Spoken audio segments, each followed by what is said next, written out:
Welcome to the Church Leadership Podcast, your weekly source for encouraging and equipping local church leaders, with your hosts, Mark Gainey and Andy Frazier. In each episode, Andy and Mark sit down with church leaders that you should know. We believe these honest conversations will be helpful and encouraging to you as you lead the local church. Here is this week's episode. Welcome to today's episode of the Church Leadership Podcast. We're so glad that you've joined us for today's episode. Maybe you've been watching and listening all along. Thank you so much for your support week in and week out. Maybe you're new to the podcast, and we just want to welcome you to this family, this podcast family. Our mission here at the Church Leadership Podcast is to encourage and equip you to lead in the local church. And so what we do every week is we have conversations with people that we think you should know. And they're conversations we probably have anyway, but we just want you to listen in or watch in on that conversation. And today is no different than that. Before we get to the conversation, though, I want to encourage you to go over and subscribe to our podcast. If you're watching on YouTube, it's really easy. Just hit the subscribe button. If you're listening on your favorite app, maybe it's Apple Podcasts or Google Podcasts or some other podcast app, just hit the subscribe button because we don't want you to miss a single episode. And we're proud that you are here with us, and we're thankful for it. Now, here is today's conversation. We are so glad to have a return guest this week on the podcast. Our friend Russell Klinner is back to join us for a conversation. Mark and I have loved being friends with Russell over the last few years and getting to see what is happening through what God has called him to do. Russell serves as the executive director of Shaco Springs, and Shaco is a conference center in Talladega, Alabama. And if you've never heard of it, we'll post a link to that in our show notes, and we want you to visit that online, but also we encourage you just to visit in person. It is definitely a life-changing experience to attend any event at Shaco and stay, and a lot of that is attributed to great people like Russell. And Russell, we're glad to have you on the podcast this week. Thank you, man. I'm super excited to be here. After a crazy summer and a crazy week last week, I'm kind of frazzled, but I am super excited to be here with you guys. Well, we're glad you're here, Russell, and we're so thankful for you, your leadership, your friendship. And so for those that don't know much about Shaco or aren't familiar with Shaco, I really say this all the time. It's, to me, a little taste of heaven here on earth. And it's one of my favorite places to go. In fact, I'm taking my staff for the second time for our staff retreat in a few weeks to Shaco to get away from everything here and kind of to hear from God and focus a little bit. So it's an awesome space, and we'll talk a little bit about that in a minute. But it's not just a space; it is a pretty large organization. The people that you have to manage and lead. And not to mention the events and the calendar and the budgets. I mean, it's pretty crazy organization. So those watching and listening, maybe a pastor, maybe leading a small organization or a large church, a large organization. And so what I want to ask Russell, because we're still in the throes of COVID, we'd like to say we're coming out of it. We don't know.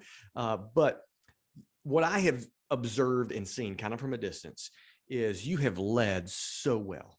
And none of us were prepared for COVID or anything that hit us during the last several months. But you have led well in the midst of this pandemic. And so what I want to start by this conversation, I want to ask you, what are some things that you did or what are some things that God did? What are some, I guess, what's in the secret sauce that allowed you guys not to just survive at Shaco? Because honestly, that's what I'd expected. Okay, Shaco just needs to survive, but you guys didn't just survive. You thrived. I mean, you did well. God blessed you in the midst of this. So what did you see God do, and what are some things that you guys did in order to be successful in the midst of this pandemic? I said this jokingly in our pre-meeting to the meeting before the podcast.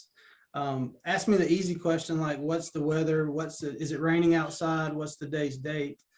Because to answer that question, man, it's been a journey. It's been what, 2.5 years of figuring this thing out day to day to day.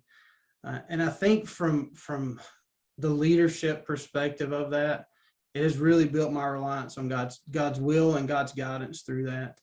I think too often times me personally, I try to take things into my own hands. And so when the pandemic really started, looking back that far back, there was that natural instinct to take ownership of everything myself. This is the plan. This is how we're going to do it. And Scripture reaffirms that, we make these plans, but God really orders those steps. And I think for me, the biggest lesson that I've learned and through that whole process is just reliance on God for everything. We do make plans and the next day they change, and we make plans and the next day they change. But just really learning to rely on God through that whole process, that he's got to be the one who sustains us and gets us through this. And seeing the end result of that 2 years later has been amazing. To see where we were 2 years ago, looking at deficit spending and how we're going to sustain this long enough to get out of the hole, to be able to pay back the debt that we've incurred now. And Andy gets the joy of sitting on the board and taking care of me and keeping me straight. But to see that the perspective of where we are now, 2022 next year is booked full. I mean, we are slam full. This year we've ran at about 90% for the summer this year. So thousands of people got to come through campus this summer. But it's just been a reliance on God, to be honest with you. I sit down, I try to do this periodically. I don't know if people do it normally or if it's just a weird Russ thing, but I try to sit down every year or so and write a letter to myself as if I am looking back, a letter to my younger self, but just looking back 2 years ago. And so it actually, a couple of weeks ago, I had our staff go through the process, and I sat down and wrote a letter to myself prior to COVID. What would I want myself to know now as I went into 2020? What would it look like? And the theme of that whole letter, as I went back and read through my letter again and say, all right, what was important? What did I pick out in there? And it was basically just chill out. God's got this thing, and he's way bigger than I ever give him credit for. And just, trust in his will and just follow that guidance that he gives day to day. Let him shine that little light ahead and just order my steps accordingly. And so I guess summing that up is just, hey, it's reliance on God. There's nothing that I did. It's all God taking care of us and providing for us right in the midst of time, and just trusting he's gonna do that, and he's faithful to do it. So that's awesome.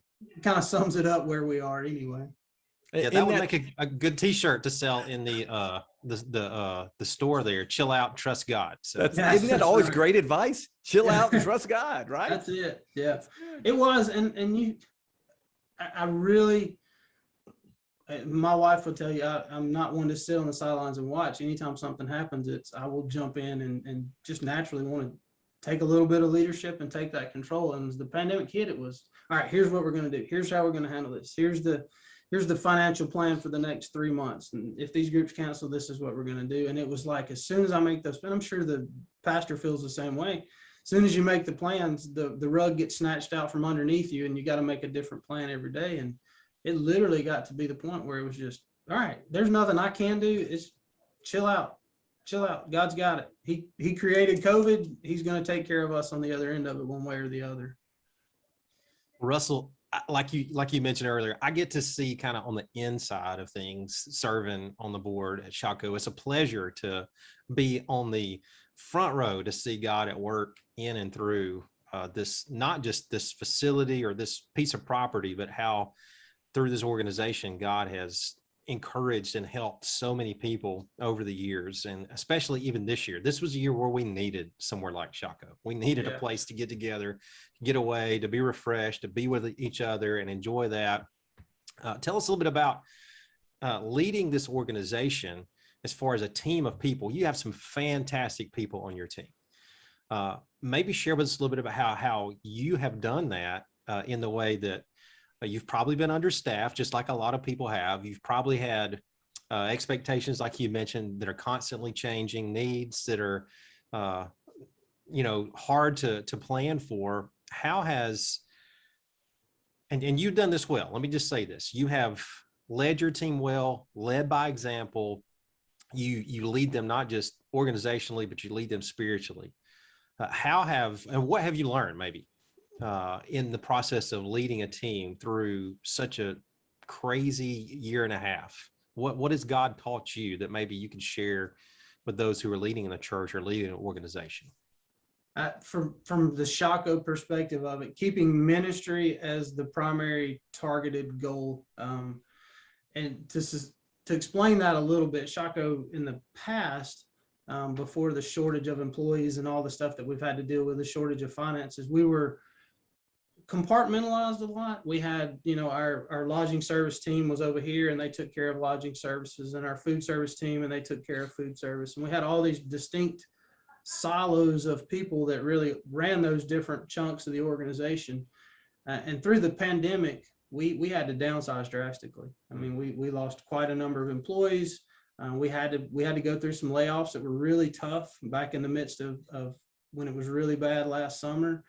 So we lost a number of employees there, and we discovered, I guess, a small camp mentality, one of the smaller places where it's everybody has to do everything.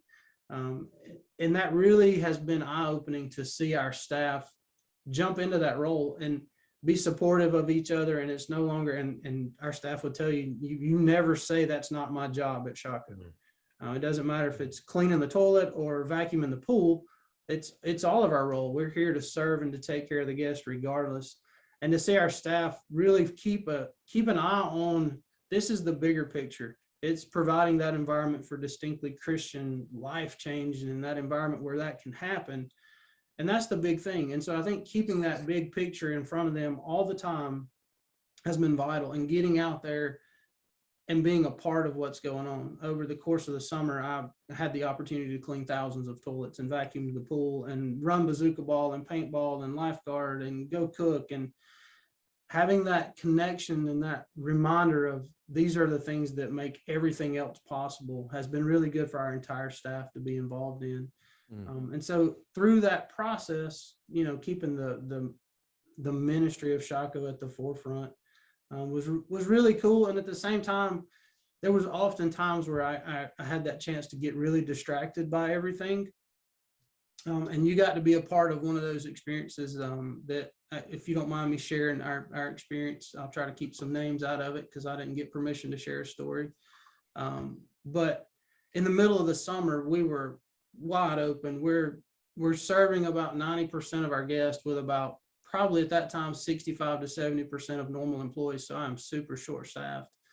And so it was a beautiful thing to see Andy come as a board member and actually serve alongside me in changing out rooms and cleaning and making beds and everything. So we're making beds, and we've got, I think that check-in that day was around 1,000 coming back in, and we're changing rooms out in panic mode. And so in my head, I've got all these business type things going on. And I had gotten to that, I don't want to say I had gotten past the ministry, but I had gotten into that mode of how are we getting these people in? What's the logistics of feeding all these people, and where are we with that process? And in the middle of that, I got a call from a friend of mine. I would definitely call him a friend, who's been coming to Shocco. It's his retreat space. He loves to run. And so he comes to campus to just run here and there. And in the middle of that change out that morning, I got a call or a text message from him, say, hey, I need to chat with you. And I was like, okay, whatever, but I'm changing out rooms. This is a big day. And so I responded, yeah, I think I can carve out a few minutes or whatever. And so right before lunch, I got to run down and go sit down with him. And he met me down at the four-way stop, and we got to sit and chat for a few minutes. And in the midst of all that business and all that chaos of logistics and changeouts and all that, this guy's experiencing a major life event, a ministry life event. His wife had been diagnosed with a terminal cancer, and he didn't know how to handle it. And I was the closest thing that he had to a pastor. He's not currently in church and stuff. And so he calls me in the middle of that, and it just hit me how quickly I can get overwhelmed with the business and the logistics of everything else, when really what's important, and really what was important on that day, was not cleaning toilets and changing out rooms and getting ready for all that. What was important is that I carved out time for this one individual guy who needed to sit and have a good gospel conversation and be supportive of him in life. And that was a perfect example of what our summer was about, is constant reminders to not just me, but to our staff that what matters is the salvation of man, not the logistics of taking care of a camp. And so keeping that little picture in front of our staff over and over and over again, and getting to share those stories with our staff keeps them encouraged, and getting to take part in the baptisms down at the lake that happen, and making sure that I get to take that back to our staff and say, hey guys, do you realize this weekend out at Adventure Camp, there were 10 salvations that happened right there, death to life for these 10 kids. That's what matters. It's not cleaning toilets. It's not all the logistics of stuff. And so what sustained us, what kept us going, Andy and Mark, is making sure that we kept that vision and that picture of what God's actually doing, kept that at the forefront, not the finances, not the logistics, not the how many toilets we got to clean, but how many lives are getting impacted and changed by this, and making sure the staff from the top to bottom get to hear those stories and get to share in that, hey, they had a part in that, you know. So I think for me, that's probably the biggest motivating factor for our staff, is making sure that we can keep that vision out there in front of them. Absolutely, man. And what an awesome story. You know, and Russell, what you were sharing, I love it. It translates, I mean, whatever, if it's a church you're leading, if you're a pastor, if you're a lay leader, volunteer, staff member, if you're leading a ministry, I mean, what you just said, those principles absolutely translates to whatever it is, whatever endeavor you're involved in. And it's such a powerful reminder for all of us that that's why we're in this. Why we're in it for ministry. We're in it for life change. And what an awesome reminder. I know I needed to hear that today. Let me ask this. I want to talk some specifics about Shaco. I know we got into it a little bit in our previous conversation. And by the way, we'll put the link to that previous conversation in the show notes as well. It was 2 years ago, I think, more when we talked, and maybe even 3. But so what I want to ask about is Shaco itself. So, you know, I would sing the praises of that space all day long. And I would tell people it is special. And you can hear even and see in Russell's voice and his passion why Shaco is different than just whatever camp maybe you've been to. But talk a little bit about, Russell, why or how God has used that space in great ways.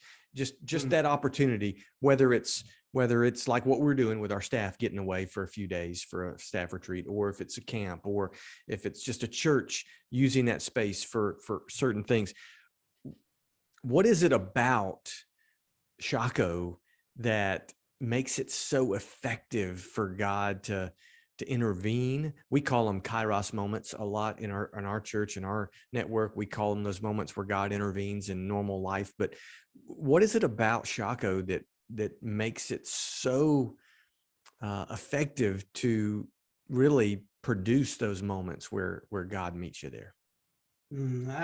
I was sitting here scribbling myself a note real quick. I think of it as a thin place, and I think I'm sure when I say thin place, a lot of people kind of instantly know that that's the mountaintop moment. But for me, Shaco is one of those places where it does get quite thin around here. It's where that spiritual and that physical world kind of come together. And I think for a lot of people that I've talked to over the years, from numerous pastors who were called to be a pastor here on this campus, to missionaries that have been called, or salvations that have happened, it's not that Shaco's like this magic place, but it's a place where when you get apart, you're quiet.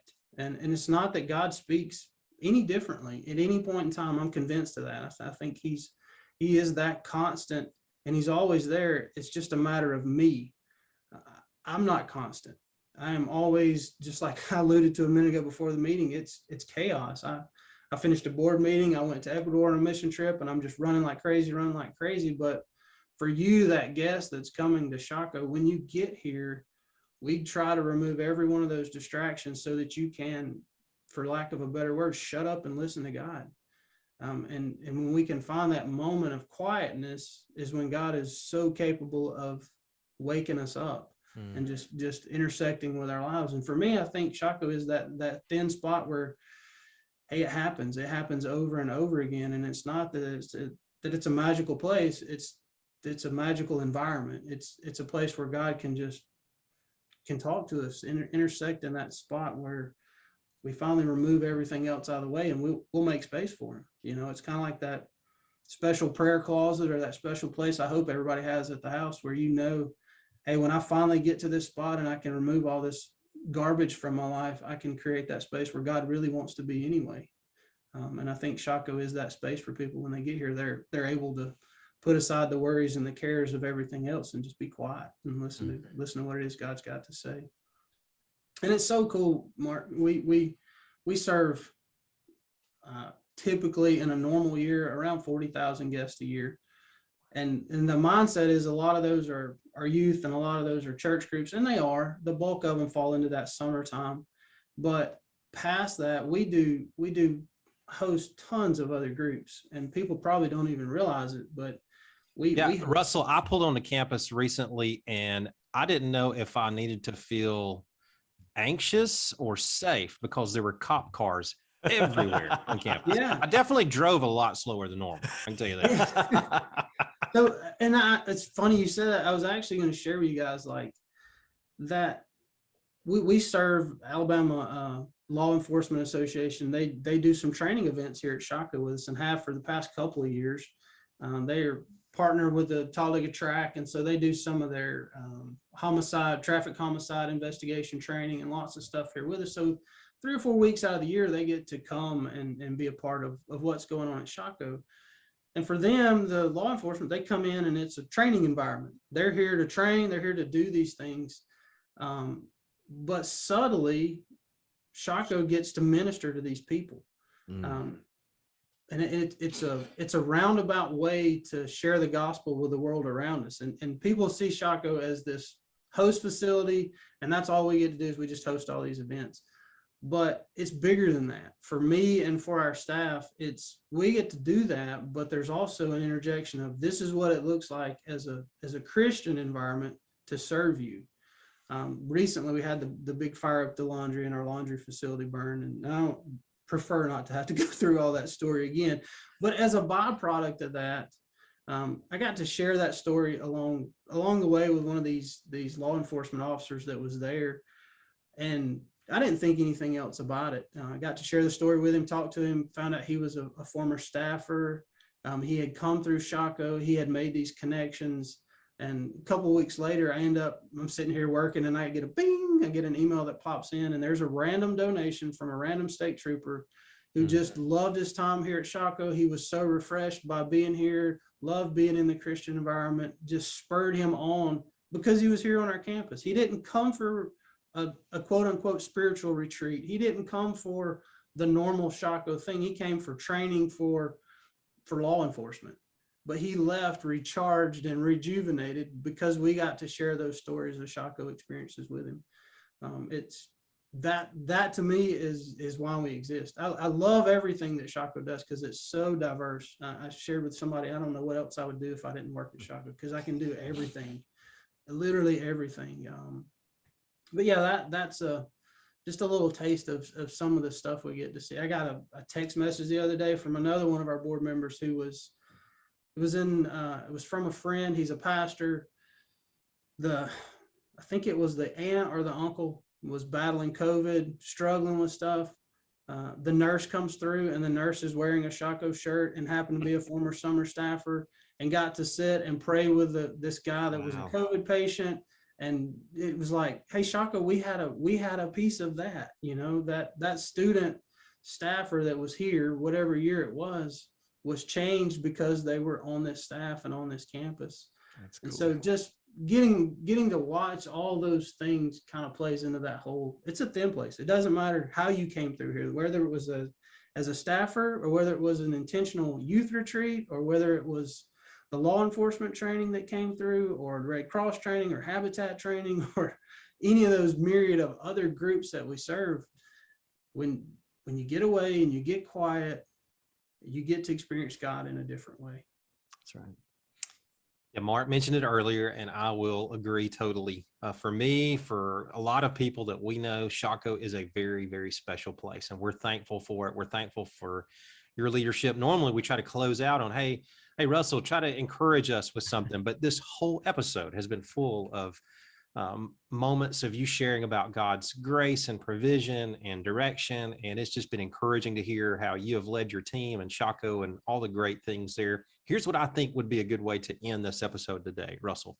Okay. Do a couple of things for us. We'll as we mentioned earlier, we'll try to include as much information about Shaco as we can in our show notes, but share with us how someone can find out more about Shaco, whether it be a church leader, organization leader, about coming and being a part of what God's doing there in that retreat facility, or for those who may be younger, maybe they're interested in working in a camp setting. Tell us maybe how they could get plugged in, because I know even now you guys are starting the process of looking to hire people for next year. Mhm. And just a note, Russell mentioned, if you're looking to do something at Shaco next year, you better go ahead and get that plan, because it's almost right. full. So tell us a little bit about how somebody can find out more, and even if somebody wants to be involved in the ministry at Shaco there, maybe a high school student graduating or a college student who wants to be involved. Yeah, absolutely. We hire typically around 40 student staff who live on campus with us all summer long. They come in middle of May and work through the first part of August. We target 40. I think next summer we're trying to bump that up to around 50 or 60 to increase that. They live on campus in a special house. They do all our food's provided, all of everything's provided for the summer. We pay them and they just get to live for free.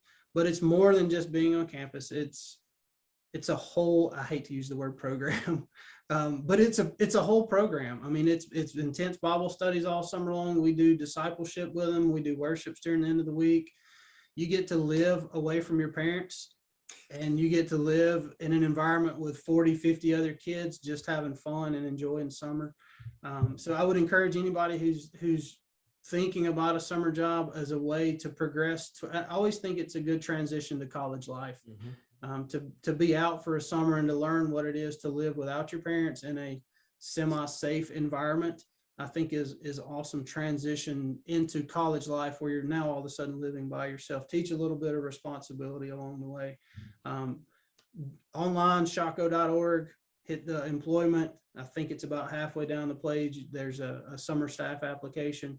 I would suggest apply as quickly as you can. I know Blair Butler, she's in charge of that for us. And so she's starting that process of accepting applications, getting all our returners back in and getting positions hired. We usually try to have all those hired by February, January, February. We're trying to get all that solidified. So just scroll down the middle of that page or so somewhere and look for that employment option. As far as a guest coming to Shaco, call, get on our website, dig around on there, look at the facility and look all that. There's a book now button that hovers at the top of the right-hand page all the time. If you're one of those who just want to work it all through email or text or whatever, you can click on the book now button and go through that process. The phone number's on there if you want to call and chat with us. We can set up something for you. Erin Shaddix is in charge of that. She's our sales director. Shoot her a text message. Give her a call. Same thing. All my contact information is on the website. Sometimes I regret putting all that on there, but most of the time I don't. I think the only time I really regret it is because all the spammers have discovered it, and so I just get flooded with random junk. But my contact information on there, my cell phone is on there. Shoot me a text message. I will respond and do my best to take care of you. But I think for me, the one thing, thinking through all of our conversation and God kind of stuck it on my heart as we're finishing up all this, I want to make sure and share. I've learned through COVID and reading through those gospels over and over again, it always amazes me to stop and just see how many times Christ is on the way and gets sidetracked. He's on the way somewhere, but somebody needs something. And to see him just stop and go do those things is a life lesson for us and a life lesson for me. I spent 2 years on the way to take care of COVID. There was so many opportunities while I was on the way to something that God had something better planned than where I was on the way. And I think looking at that, man, if you're on the way somewhere, don't neglect that spur, that urge, that Holy Spirit drawing you to go do something. There's a reason for it. Go do it. Don't hesitate to follow that guidance. Even though we're on the way to something we think's really big, we're on the way to a funeral, or we're on the way to this or that. God's got something important. Go do it. Don't hesitate on it. That's awesome. God works on the way, no doubt. Absolutely. Awesome. Well, Russell, thank you again so much, man, for carving some time out. I know your life is chaotic and crazy and busy, so thank you so much for spending a few minutes with me and Andy today. Absolutely. I enjoyed it, man. Thanks. I know those watching and listening have been encouraged and equipped to lead in their local church. And we'll see you next time.